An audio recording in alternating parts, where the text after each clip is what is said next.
മോശം വായു ഗുണനിലവാര സൂചികയിൽ ലോകത്തെ തന്നെ മുൻപന്തിയിൽ നിൽക്കുന്ന നഗരമാണ് ഡൽഹി. ഇത് പരിഹരിക്കാൻ വേണ്ടി വർഷാവർഷം വിവിധ പദ്ധതികൾ സർക്കാരുകൾ ആവിഷ്കരിക്കുന്നെങ്കിൽ പോലും അതൊന്നും ഫലവത്താകുന്നില്ല. പ്രത്യേകിച്ച് വായു ഗുണനിലവാര സൂചിക ഈ ഡിസംബർ, ജനുവരി, ഫെബ്രുവരി മാസങ്ങളൊക്കെയും അതികഠിനമാണ്. 500-ന് മുകളിലേക്ക് ശ്വസിക്കാൻ പറ്റാവുന്നതിന് അപ്പുറത്തേക്കാണ് ഡൽഹിയിൽ എത്തുന്നത്. ഇത് പരിഹരിക്കാൻ വേണ്ടിയാണ് വായു ഗുണനിലവാര സൂചികയൊക്കെയും നല്ല രീതിയിൽ പരിഹരിക്കാൻ വേണ്ടിയുള്ള നിയമങ്ങളാണ് ഇപ്പോൾ ഡൽഹിയിൽ നടപ്പായിക്കൊണ്ടിരിക്കുന്നത്. പ്രത്യേകിച്ച് ഇന്ന് മുതൽ 15 വർഷം പഴക്കമുള്ള പെട്രോൾ വാഹനങ്ങൾക്കും 10 വർഷം പഴക്കമുള്ള ഡീസൽ വാഹനങ്ങൾക്കും ഇന്ധനം നൽകില്ല എന്നുള്ള തീരുമാനത്തിലേക്കാണ് എത്തിയിരിക്കുന്നത്. 10 വർഷം പഴക്കമുള്ള ഡീസൽ വാഹനങ്ങളും അതോടൊപ്പം തന്നെ 15 വർഷം പഴക്കമുള്ള പെട്രോൾ വാഹനങ്ങൾക്കും ഇന്നു മുതൽ പമ്പുകളിൽ നിന്ന് ഇന്ധനം നൽകില്ല. അത് നിയന്ത്രിക്കാൻ വേണ്ടി പമ്പുകളിൽ പോലീസ് ഉദ്യോഗസ്ഥരെയും ഏർപ്പെടുത്തിയിരിക്കുകയാണ്. പ്രത്യേകിച്ച് ഈ പ്രശ്നങ്ങളൊക്കെയും പരിഹരിക്കാൻ വേണ്ടിയുള്ള എല്ലാ നടപടികളും ഡൽഹി സർക്കാരിൻ്റെ ഭാഗത്തുനിന്നും എൻഫോഴ്സ്മെൻറ്റിൻ്റെ ഭാഗത്തുനിന്നും ഇപ്പോഴും പുരോഗമിച്ചുകൊണ്ടിരിക്കുകയാണ്. അത് ട്രാഫിക് പോലീസിൻ്റെ ഭാഗത്തു നിന്നായിക്കോട്ടെ, ഡൽഹി പോലീസിൻ്റെ ഭാഗത്തു നിന്നായിക്കോട്ടെ കൃത്യമായിട്ടുള്ള നിരീക്ഷണങ്ങൾ ഉണ്ടായിക്കൊണ്ടിരിക്കുകയാണ്. പ്രത്യേകിച്ച് ഡൽഹിയിൽ പുതുതായി വന്ന BJP സർക്കാർ പ്രധാനമായിട്ടും പറഞ്ഞത് ഡൽഹിയിലെ വായു ഗുണനിലവാരം മെച്ചപ്പെടുത്താൻ വേണ്ടിയുള്ള പദ്ധതികൾ ആവിഷ്കരിക്കുമെന്നാണ്. അതിൻ്റെ ആദ്യ പടി എന്നോണമാണ് ഈ വാഹനങ്ങളൊക്കെയും 15 വർഷം പഴക്കമുള്ള ഡീസൽ വാഹനങ്ങളും 10 വർഷം പഴക്കമുള്ള പെട്രോൾ വാഹനങ്ങളും സീസ് ചെയ്ത് അത് പൊളിച്ചു വെക്കാൻ വേണ്ടിയുള്ള നടപടികൾ ആരംഭിച്ചിരിക്കുകയാണ്. പ്രത്യേകിച്ച് ഈ വിഷയത്തോട് എന്തായാലും ഡ്രൈവർമാർ അടക്കമുള്ള പ്രതികരിക്കുന്നത് ഇതൊരു നല്ല കാര്യം ആണെന്ന് തന്നെയാണ്. सरकार के लिए ऑर्डर अच्छी बात आई है। पुरानी गाड़ी बंद करें, 10 साल पुराने बंद करें। पोल्यूशन बहुत ज़्यादा हो रही है रोडों पे। स्कूटर बाइक भी 10 साल वाले वो बंद होना चाहिए। कार जितने भी ये 10 साल पुरानी गाड़ी है दिल्ली से बंद होना चाहिए। पोल्यूशन से आदमी परेशान हो रहे हैं, गला खराब हो रहे हैं, बीमारी कई पैदा हो रहे हैं। पोल्यूशन की वजह से बंद होना चाहिए.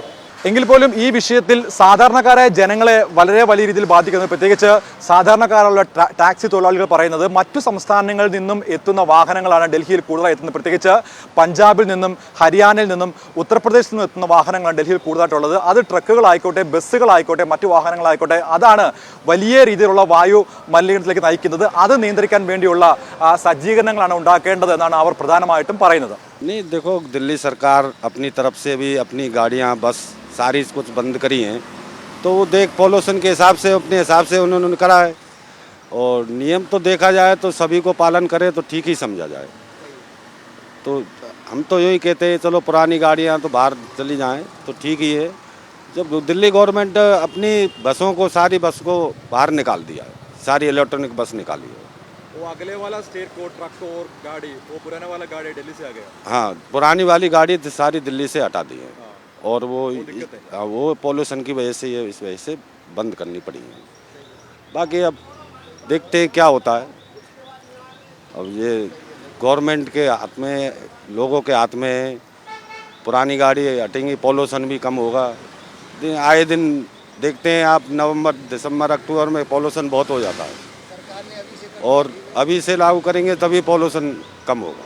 तो नहीं दिया तो रोड खाली होएगा, तो नए वाहन आएंगे और उनका भी करना ठीक है कि पेट्रोल गाड़ी जितनी भी कम हो तो पॉल्यूशन कम होएगा।